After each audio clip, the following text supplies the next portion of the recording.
Hey, welcome back.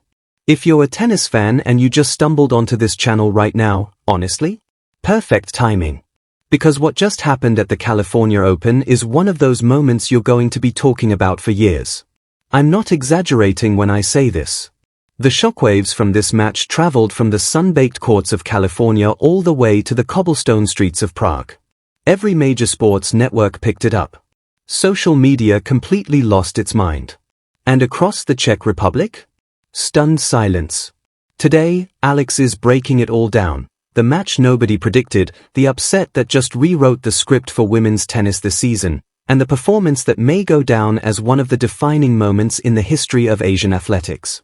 Alexandra Eala, 19 years old, from the Philippines, just walked onto one of the most pressure-packed courts in the world and systematically took apart Karolína Muchová, the world number 13. A Grand Slam finalist. A player that most analysts would have picked to win that match without breaking a sweat. This wasn't a fluke. This wasn't a veteran having an off day. This was a statement. A full-volume, absolutely undeniable announcement to the entire WTA that the next era of women's tennis has officially arrived, and it's flying the Philippine flag. Let's set the scene properly, because context matters here. Heading into this draw, Karolina Muchová was the heavy favorite, and understandably so. She's not just a talented player, she's a chess player in tennis shoes. Her game is layered. She has a backhand slice that hugs the turf like it's magnetized, a forehand she can flatten out whenever she senses blood, and net instincts that most players only dream about. She's beaten Iga Swiatek at Roland Garros and pushed her to 3 sets in the final. This woman knows how to handle pressure. So when the draw put a 19-year-old from a country not traditionally known for tennis in front of her, the betting markets barely flinched. The prediction was simple. Muchová uses her variety, exposes the youth and inexperience, handles business. They got it completely wrong. What unfolded under that California sun was something else entirely.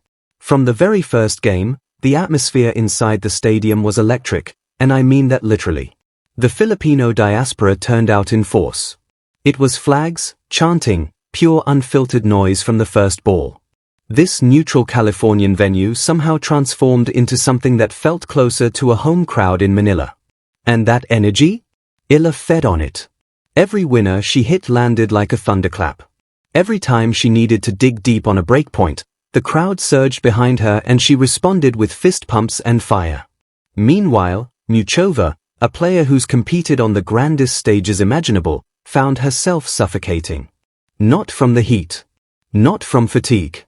But from the relentless, left-handed topspin of a teenager who looked like she had absolutely nothing to lose. Here's where it gets really interesting, the tactical breakdown. Muchová came out with a smart game plan. She knew a straight slugfest at the baseline would play into Eala's hands.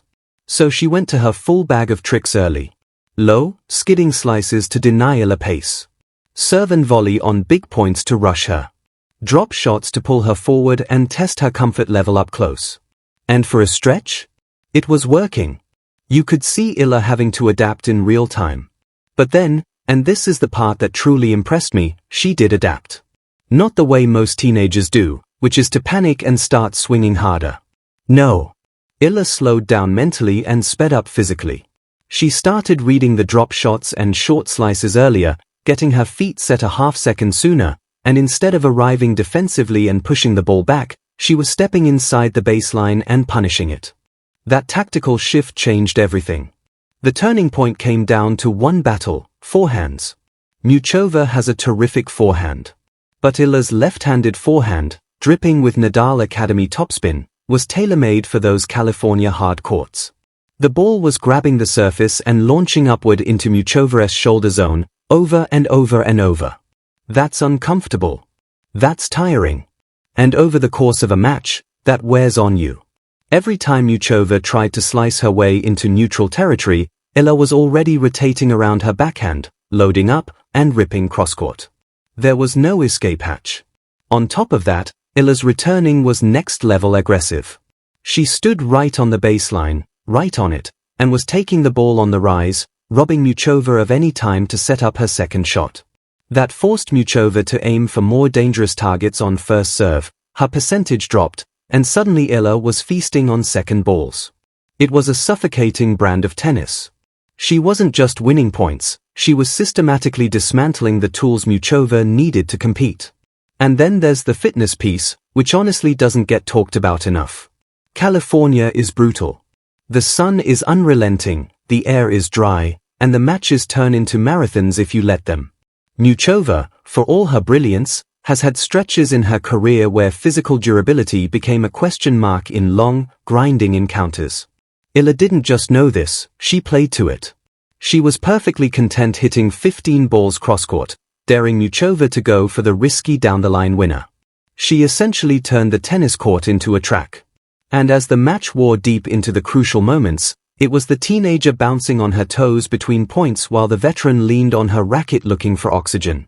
By the time the final point landed, the stadium erupted in a way I genuinely haven't seen at a non-major in a long time. And look, for the Czech Republic, this stings. Tennis runs deep in that country. They've produced Martina Navratilova, Petra Kvitova, Karolina Pliskova, Barbora Krejcikova, Marketa Vondrasova. Muchova is a pillar of that proud lineage. Watching her get taken apart by a teenager from Southeast Asia has left European tennis commentators reaching for words. But for the Philippines? This is euphoric. This is a nation that lives and breathes basketball and boxing suddenly realizing they have a world-class superstar tearing through the top of a deeply competitive global sport. Eala isn't just winning tennis matches. She is breaking down walls that haven't moved in decades. She is putting Southeast Asian tennis on the map in a way it has never been before. Historically, Asian players have broken through before. Lee Na captured an entire nation's imagination. Naomi Osaka became a genuine global icon. But Southeast Asia, the Philippines specifically, has been waiting for their star. The player who makes a kid in Manila drop a basketball and pick up a racket instead. Eala is becoming that player. And she's doing it on the biggest courts available. So where does this leave us? For Eala, the tournament is absolutely not over, and the rest of the draw knows it. Players who might have seen her name in the bracket and quietly felt relieved are now heading to the film room. The promising youngster narrative is dead. She is a legitimate Tier 1 threat, and the locker room is fully paying attention. For Muchova, this isn't the end of anything. She's too talented, too experienced, and too resilient for one loss to define her season. She'll review the tape, manage her body, and you'll see her making deep runs at the majors. That's just who she is. But today belongs to the 19-year-old from the Philippines. Alright, that's the breakdown. If you made it this far, I genuinely appreciate you. Drop a comment below and let me know, did you see this coming? How far do you think Eala can go in this tournament? And is she on a trajectory toward a Grand Slam title? Hit subscribe if you haven't already, leave a like if this was worth your time, and I'll see you in the next one.